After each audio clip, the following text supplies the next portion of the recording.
Hello friends, welcome to my YouTube channel. दोस्तों बहुत स्वागत है आपका अपने YouTube channel Pritam Bhojpuri news में। दोस्तों अभी सही वीडियो बता दीजिए, लाइक और चैनल बनाए तो सब्सक्राइब तो दबा, लाइक जरूर दबा लीजिए। तो भोजपुरी सभी छोटी बड़ी खबरें आपको इस चैनल पे डेली हमेशा मिलती रहती है।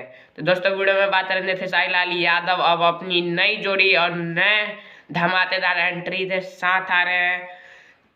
जी हाँ दोस्तों, नई एंट्री, नई हीरोइन, नई धमाकेदार हीरोइन नहीं है, हीरोइन बहुत ही पुरानी और बहुत ही एक्ट्रेस, मॉडल और बहुत ही हिट हीरोइन है। हीरोइन का नाम है अमरपाली दुबे, जिससे साथ खेसारी लाल यादव के गाने तो आए लेकिन मूवी फर्स्ट टाइम आने वाली है।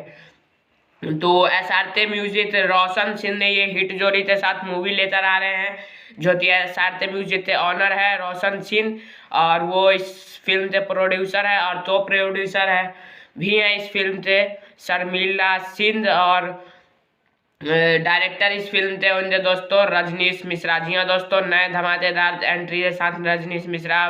फिर फिल्म का नाम है दोस्तों डोली सजाते रखना। जी हाँ दोस्तों, डोली सजाते रखना फिल्म का नाम है।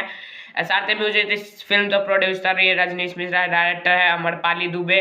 फर्स्ट टाइम लीड रोल में और पूरी लीड मूवी में काम कर रही है। जी हाँ दोस्तों, खेसारी लाल तेज अपोजिट इसमें अमरपाली दुबे और खेसारी लाल यादव लीड रोल में नजर आएंगे फुल मूवी में, नॉर्थ ईस्ट सॉन्ग में। तो लाइक कीजिए, शेयर कीजिए, इस वीडियो फैला दीजिए सभी अमरपाली दुबे और खेसारी लाल यादव के फैंस। जय हिंद, जय भारत।